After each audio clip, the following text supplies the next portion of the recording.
อ๋อค้ามาส่งค้ามาส่งพี่น้องเขากูก็กูตีกูแลนข้างนอกในวิดีโอในค้าแต่มาสอนปันเด็กใต้ข้างนอกสอนปันอะไรค้าหู้โตดีโตข้างนอกหู้สองตัวก็ดีสองตัวข้างนอกอันหู้ก็มีข้างนอกอันไปหู้ก็มีตั้งนำค้าอย่าไปลืมกดแชร์กดติดตามกันไว้ข้างนอกข้อหนึ่งค้าเอเซอร์ค่าอยากจำคอปลาห้อยนาพยักปอน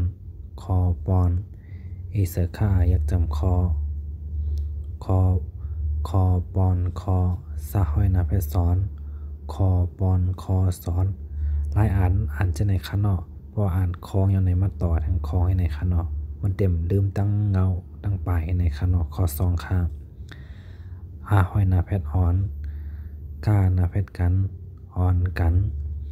ห้าอีต่างนาเพศจำนาเห็นอ่อนกันเห็นว่าเพศเอาอ่อนกันเห็นเอาคอปอนคอสอนอ่อนกันเห็นเอาข้อสามยายักยาอิเซป้าเปยาเป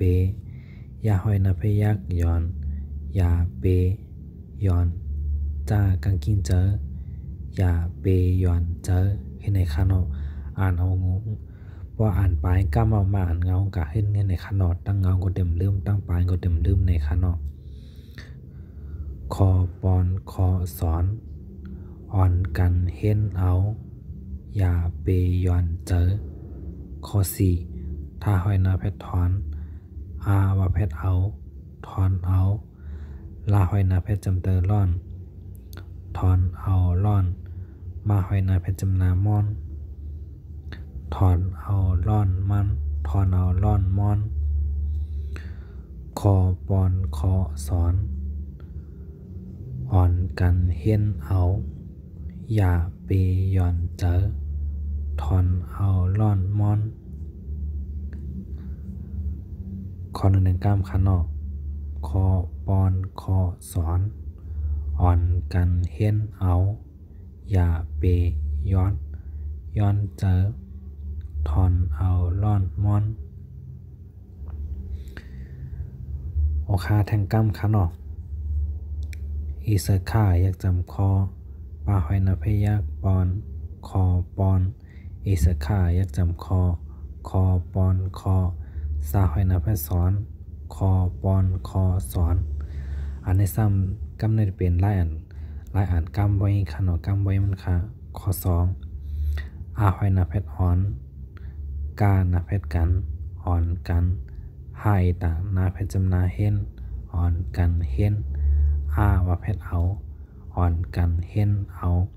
ว่าโมดีนาวขนอมันเพราะดูต้องอ่านที่คอตั้งเงาขึ้นในกรณีขนอข้อสามยายักยาไอเซป้าเปยาเป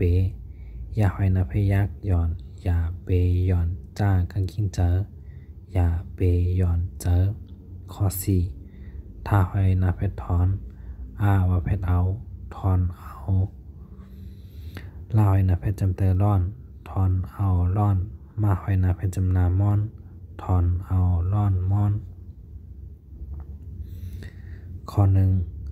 คอปอนคอสอนอ่อนกันเห็นเอาอย่าเปย้อนเจอ